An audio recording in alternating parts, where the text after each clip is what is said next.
Bienvenue, chers amis, à cette étude de la leçon de la parole de Dieu. Nous sommes trois à cette heure-ci, que ce soit le matin ou l'après-midi chez vous, pour partager cette richesse dans la parole de Dieu. La leçon a pour titre « La mort dans un monde pécheur ». Et je suis accompagné de Fabien et de Samuel pour cette étude. Sans plus tarder, nous allons demander à Samuel de nous unir dans la prière avant de commencer. D'accord. Prions. Notre Père Céleste, nous voulons te remercier de nous permettre de partager sa parole aujourd'hui. Que ton Esprit Saint nous guide, Seigneur. Ouvre notre esprit, ouvre notre intelligence, afin que nous puissions parler de ta parole selon ta volonté. Et que ton nom soit glorifié, Seigneur. Bénis tous ceux qui vont écouter, qui vont suivre cette émission, cette étude, au nom de Jésus. Amen. Amen. Amen. La mort dans un monde pécheur. C'est vrai que quand j'ai étudié cette leçon, je me suis posé plusieurs questions. Comme l'a si bien résumé un auteur qui disait « Nous sommes à la fois ceux qui vont mourir et ceux qui pensent qu'ils ne mourront pas ». C'est un peu contradictoire, hein? Ceux qui vont mourir et ceux qui pensent qu'ils ne mourront pas. Et aujourd'hui, je pense en toute humilité que nous, les vivants, nous sommes mal placés pour parler de la mort. Parce que si nous ne pouvons pas parler de la mort à l'instant T, la mort n'est jamais en présent. Quand on est vivant, on est vivant. Quand on est mort, on n'est pas vivant. C'est là la question. Et les croyants en général, plus précisément les chrétiens, ont un avantage sur la question de la mort parce que Jésus-Christ a vaincu la mort. Il a connu l'expérience de la mort et de la résurrection. Donc, je pense qu'il est bien placé pour nous présenter la mort. Et vu que Dieu a inspiré les auteurs de la Bible, nous allons nous inspirer des écrits de ceux qui ont rédigé la parole de Dieu pour développer ce concept de la mort. On va essayer de définir un peu ce que c'est que la mort, son origine, ses actions sur les vivants et sa finalité. Voilà en gros, en quelques minutes, ce que nous allons faire. Mais la première question que je veux vous poser, vu qu'on parle de la Bible, c'est quoi la mort? Comment définirez-vous la mort? Comment est-ce que la Bible définit la mort? Oui. D'abord, avant de citer un texte biblique, moi je vais tout de suite dire que la mort, c'est exactement à l'opposé de la vie. Oui, c'est vrai. C'est exactement l'opposé de la vie. Et voici justement ce que nous dit le psaume 146 au verset 4, où il est écrit « Leur souffle s'en va, ils rentrent dans la terre et ce même jour, leurs desseins périssent. » Je pense que dans ce verset, toute la conception biblique de la mort est résumée. Le souffle, c'est le souffle qui vient de Dieu, qui est l'auteur de la vie. Il rentre dans la terre, le livre de la Genèse en parle, tu retourneras dans la poussière. Et puis après, ce même jour, leurs desseins périssent. C'est-à-dire que tout s'arrête là. Une fin. C'est une fin, une fin de la vie. Tu as un élément de plus ou je sais pas? Oui, effectivement, la définition biblique de la mort nous parle de cette fin de vie. On voit également qu'un concept qui est omniprésent dans la Bible, lorsque l'on parle de la mort, on parle de sommeil. C'est vrai que cela diffère de ce que l'on pourrait voir ou entendre dans la société aujourd'hui, mais la parole de Dieu nous parle de la mort comme étant un sommeil, notamment lorsque nous allons dans 1 Thessaloniciens 4 au verset 13, la parole de Dieu nous dit ceci: « Nous ne voulons pas, frères, que vous soyez dans l'ignorance au sujet de ceux qui dorment, afin que vous ne vous affligiez pas comme les autres qui n'ont point d'espérance. » Donc on voit ici que dans la définition de la mort, il y a effectivement cet aspect important de cette absence de souffle de Dieu, mais aussi lorsque les auteurs bibliques vont se référer à la mort, ils vont parler de cette mort comme étant un sommeil. Un sommet. Donc, une fin, un sommet, une séparation du physique avec le souffle. Hein. Un état d'inconscience. Un état d'inconscience, tout à fait. Alors, existe-t-il plusieurs types de morts dans la Bible? Vu que nous sommes en train de voir les fondements de la mort, est-ce que dans la Bible, il existe plusieurs types de morts? Je ne sais pas, Fabien, qu'est-ce que tu en penses? Effectivement, alors dans la parole de Dieu, nous avons différents types de morts. Nous avons la mort physique, comme nous venons de le voir. Nous avons parlé un petit peu de cette mort physique. Mais il y a également la mort spirituelle. Et c'est là où, justement, on a cette séparation d'avec Dieu, qui est en soi aussi une mort spirituelle. La Bible aussi nous parle de cette mort qui est nécessaire.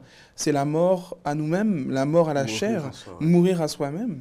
Et aussi, nous avons aussi d'autres écrits bibliques, notamment dans l'Apocalypse, Apocalypse 2, verset 11, où on nous parle d'une seconde mort.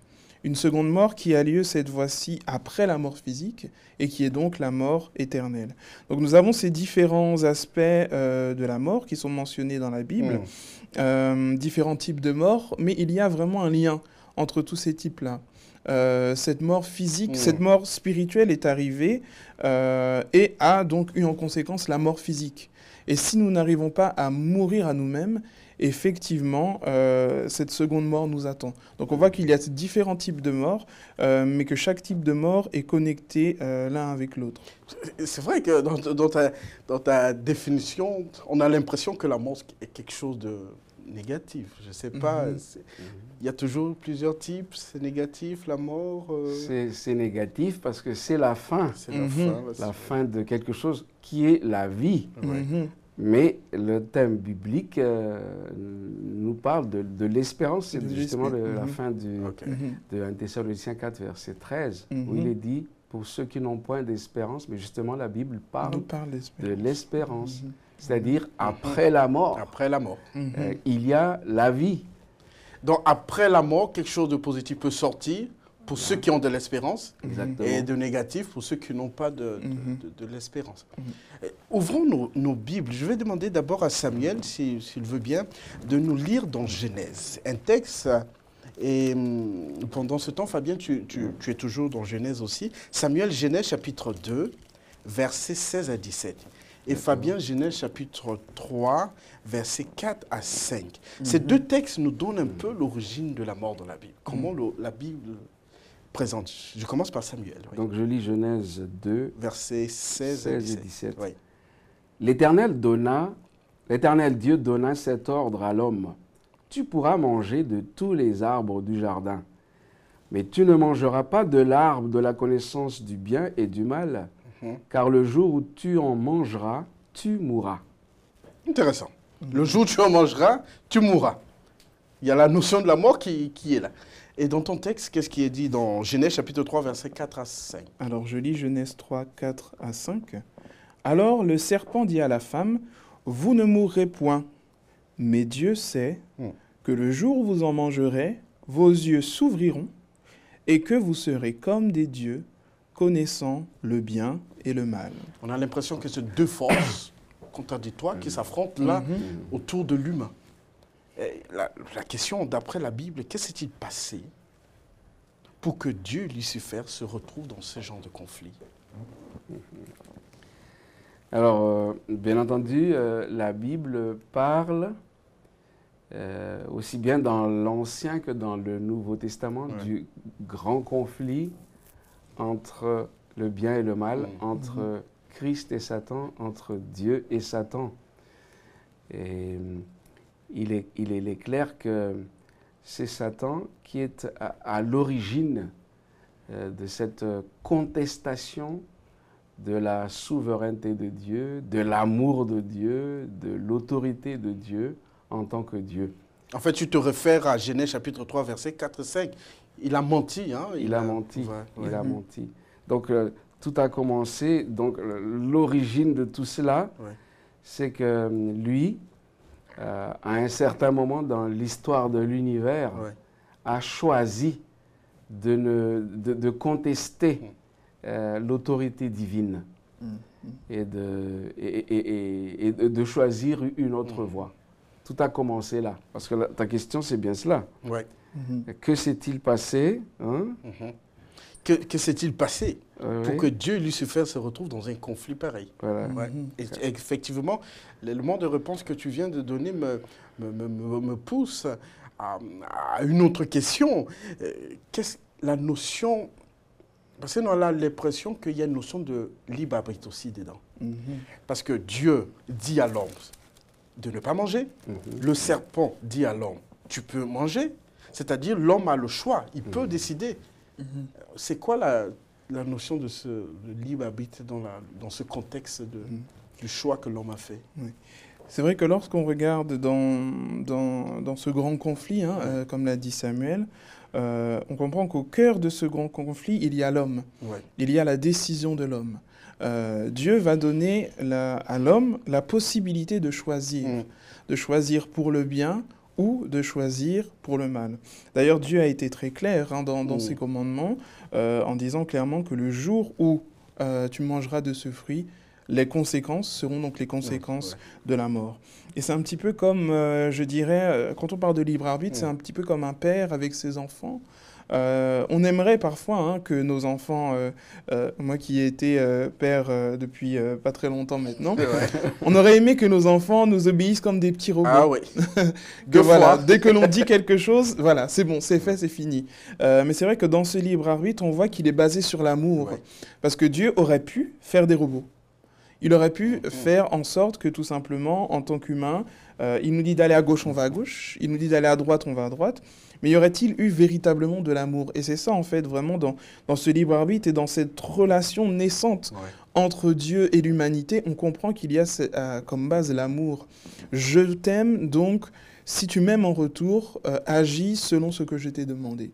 Et donc, le fait d'agir ou non selon ce que Dieu va dire, c'est basé sur l'amour. C'est une preuve d'amour. Et donc, c'est comme ça qu'on peut entendre et comprendre, en fait, ce libre arbitre et l'usage aussi de l'homme de ce libre arbitre-là qui, malheureusement, a écouté plutôt la voix du serpent plutôt que de se baser sur ce que Dieu avait dit. Telle est la question que je voulais poser. Parce que si l'homme a utilisé son libre arbitre, si on voit les conséquences aujourd'hui, on se rend compte que l'homme n'a pas fait le bon choix. Je ne sais pas.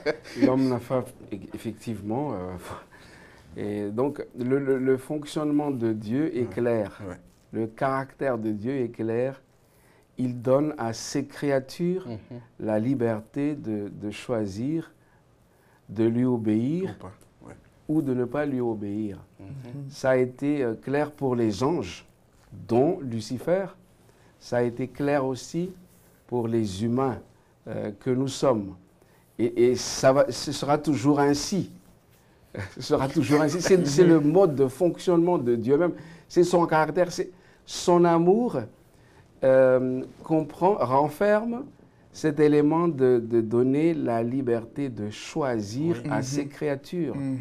Donc de donner cette responsabilité. C'est-à-dire, si je comprends ce que vous venez de dire, si nous mourons aujourd'hui, c'est parce que nous avons fait le choix d'obéir au diable. En gros, c'est ça? C'est une conséquence. Nous avons fait le choix de ne pas faire confiance à Dieu. Voilà, c'est la conséquence. Et la conséquence, et parlons des conséquences, quelles ont été les conséquences immédiates de cette désobéissance de l'homme? Est-ce que la Bible nous présente des choses qui se sont passées, par exemple? Dans le livre de la Genèse, nous voyons tout de suite que lorsque Dieu a appelé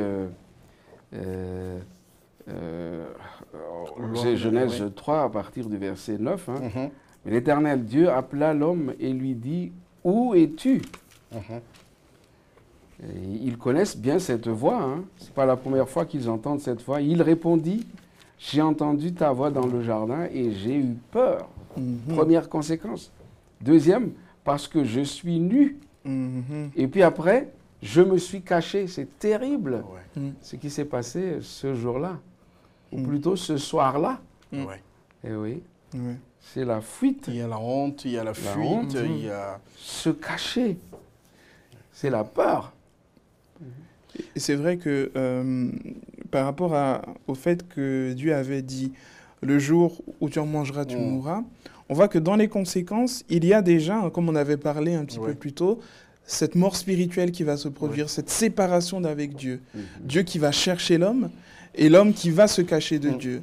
Il y a d'abord eu cette mort-là, mais ensuite, dès Genèse 4, malheureusement, on voit le drame qui va se produire, hein, avec un assassinat entre Caïn et Abel. Et plus tard, hein, donc un peu plus loin dans la Genèse, on verra que la conséquence ultime va être aussi la mort d'Adam et d'Ève et de toute l'humanité. Donc on voit que les conséquences ont été dramatiques par rapport à cet usage, si je puis m'exprimer ainsi, de ce libre arbitre. Ce mauvais usage. Ce mauvais usage. Quand j'étais petit, quand j'étais encore plus jeune, à l'école du sabbat, étant enfant, on nous racontait, hein, on voit l'histoire de la création, de chute de l'homme, etc. Je disais à celle qui m'enseignait à l'école du sabbat, si j'étais à la place d'Adam et Ève, je n'allais pas chuter parce que je n'allais pas tomber dans la tentation. Mais maintenant, je suis grand. J'ai l'impression que le diable n'a pas changé de méthode. Il continue toujours de mentir. Est-ce que vous pensez que nous, à leur place, on n'allait pas tomber aujourd'hui? Est-ce qu'on ne tombe pas toujours dans le mensonge du diable? On fait des mauvais choix. C'est cela. Hein. J'aimerais revenir aux conséquences de cette désobéissance. Il est question dans la leçon des conséquences sur la nature, où l'auteur parle de la première fois où Adam et Ève voient une feuille tomber. Et, je vais vous raconter quelque chose. Il y a quelques années, une famille m'a offert un plant de bois de nèfle. Vous connaissez? Je ne connais pas trop ça. Bois de nèfle. Et j'étais très content parce que je connais bien cet arbre dans mon pays d'origine et les fruits sont vraiment très très bons. Et je l'ai planté. Et vous savez ce qui s'est passé pendant cette période de sécheresse en été dernier? Il a séché. J'étais vraiment triste. J'ai pensé à ce texte, à ce qui est écrit dans le livre de la Genèse. C'est une réalité. C'est une réalité. Et en plus de cela, il y a eu, lorsque Dieu leur a donné un vêtement de peau, c'est la peau d'un animal que Dieu a sacrifié afin de couvrir la nudité de l'homme. Pour la première fois, ils ont vu la mort d'un animal. Ce n'était pas la mort de l'un d'entre eux, mais la mort d'un animal. Mais c'était terrible pour eux, parce qu'ils avaient pour rôle de garder aussi ces animaux, de prendre soin de ces animaux. Mais ce jour-là, l'animal a dû mourir. Tout simplement parce que le diable a créé en eux un doute, il les a menti, et aujourd'hui, le diable continue de mentir ou pas? Je ne sais pas, Fabien, est-ce que dans la vie actuellement, sur la question de l'immortalité, parce que le mensonge, c'était, hein, il disait que vous n'allez pas mourir. Est-ce qu'aujourd'hui, on n'a pas l'impression qu'il continue de promettre que... Alors, c'est vrai que quand on s'intéresse particulièrement à ce que le serpent va répondre, le serpent dit à la femme « vous ne mourrez point », et qu'on a aussi en tête ce grand conflit, ce désir de Satan de prendre la place de Dieu. Il va dire même au verset 5, hein, le jour où vous en mangerez, vos yeux s'ouvriront et vous serez comme des dieux. Donc il y a ici un mensonge clair de Satan qui va dire que cette mortalité n'existe pas et que vous serez immortels comme des dieux. Et c'est vrai qu'à travers les siècles qui sont passés depuis, hein, il y a toujours comme présence ce concept d'immortalité de l'âme qui a été repris par de nombreux philosophes qui nous parlent justement cet homme, l'être humain, qui ne meurt pas réellement. Le corps meurt, mais l'âme est immortelle. Alors que quand on regarde, notamment dans le Nouveau Testament, il n'y a pas une seule mention de cette âme immortelle. Le seul qui soit immortel, c'est Dieu lui-même. Et d'ailleurs, la leçon nous parle de ce mensonge de l'immortalité de l'âme et de ce mensonge qui, bien sûr, s'est répété encore et encore, siècle après siècle. Ce mensonge qui vient donc de l'ennemi, de Satan. Ce mensonge qui se répète. aujourd'hui. Je ne sais pas, tu es le doyen hein, parmi les pasteurs, entre nous aussi trois. Et tu as déjà rencontré ces genres d'expressions, l'immortalité, la personne n'est pas morte, elle est quelque part, ces genres de langage. Mais même sur les réseaux sociaux, je ne sais pas si vous avez remarqué, où il y a cette mention de RIP. Rest in peace, reposer, que son âme repose en paix. Tout cela, il y a cet élément de repos, donc il n'y a pas d'arrêt de la vie, mais de repos, de la paix.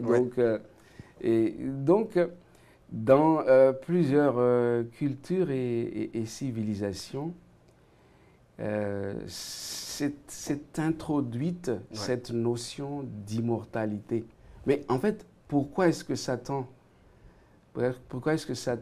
met en place l'immortalité de l'âme? C'est juste pour contredire ce que Dieu a dit, mais aussi le plan de Dieu. Quel est le véritable plan de Dieu lorsque la mort est intervenue? On a parlé tout à l'heure d'espérance. Et lui, il propose autre chose. C'est cela le mensonge. Il propose autre chose au lieu de se focaliser sur la solution divine. Je pense qu'on va en parler tout à l'heure. Quelle est la solution que Dieu a apportée à ce drame de la mort? Parce qu'en fait, c'est un drame. Oui, au lieu d'affronter, de voir la solution que Dieu a apportée, il amène l'humanité à se contenter de cette illusion que nos proches qui sont morts ne sont pas morts, ils se sont réincarnés, ils sont quelque part, etc. Et de mettre à côté le plan de Dieu, d'écarter le plan divin. Finalement, on n'est pas différent d'Adam et Ève. S'il a pu amener Adam et Ève à pécher, il a continué son travail et beaucoup de personnes sont dans ce... Il y a un texte que je vais lire qui se trouve dans Romains chapitre 12. Romains chapitre 12, verset 5 dit « C'est pourquoi, comme par un seul homme, là tu as parlé de la solution de Dieu, parce que la mort est une réalité. Le texte dit « C'est pourquoi, comme par un seul homme, le péché est entré dans le monde, et par le péché, la mort, et qu'ainsi la mort s'est étendue sur tous les hommes, parce que tous ont péché. En quelques secondes, Samuel, quels sont les dégâts de la mort aujourd'hui? Les dégâts de la mort aujourd'hui. Les dégâts que la mort a causés dans les familles, dans la société, etc. Mais c'est cette séparation dramatique. Hein. Les guerres, les cataclysmes de tout genre qui apportent la mort. Je ne vais pas citer, hein, mais nous connaissons tous ces drames et qui provoquent la séparation des familles. Et qui apporte son lot de blessures, de tristesse. Et ce sont les conséquences de la mort. Je pense que chacun d'entre nous a vécu des situations, situations de séparation au sein de nos familles. Lorsque mes parents sont décédés, j'étais toujours à l'étranger et je devais prendre l'avion pour être auprès de la famille. C'est toujours un drame de voir les membres de la famille, là, il y a des grands, il y a des petits, mais la tristesse est là.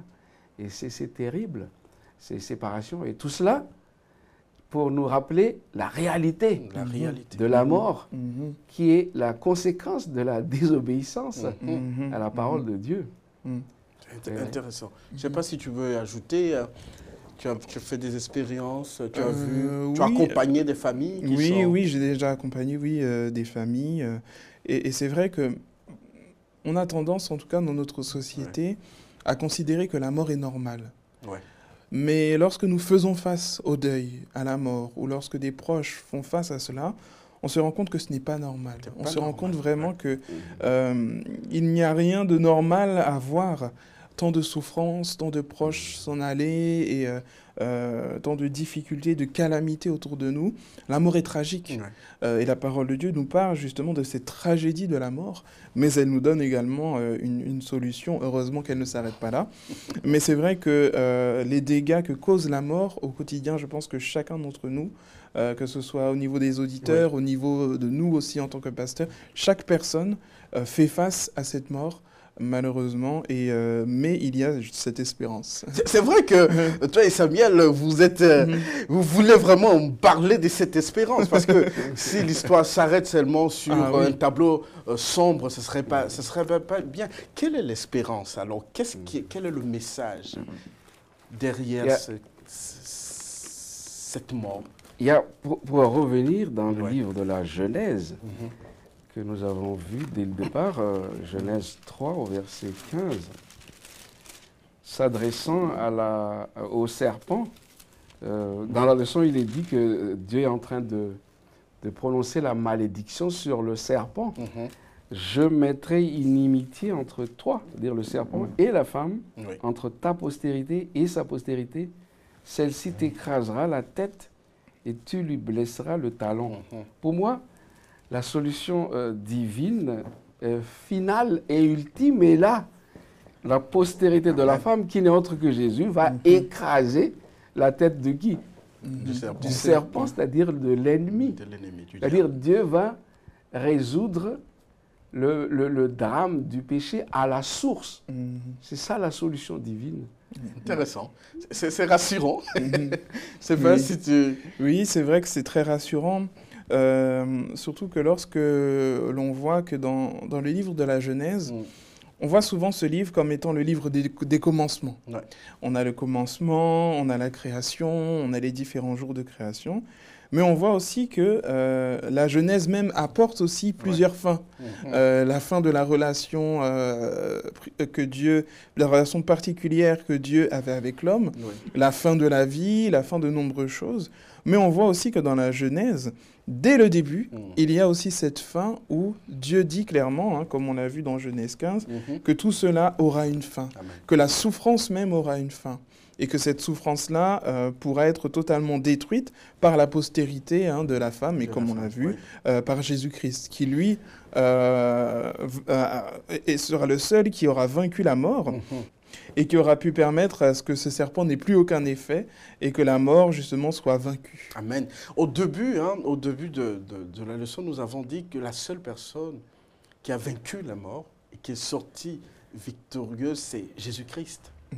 Et c'est Jésus-Christ qui nous console, qui nous rassure et qui nous dit « Rassurez-vous bientôt, la mort sera que du passé pour nous. » Chers amis, merci pour votre participation et je vous invite à liker, à vous abonner à cette chaîne et au plaisir de se voir prochainement pour la suite de la leçon.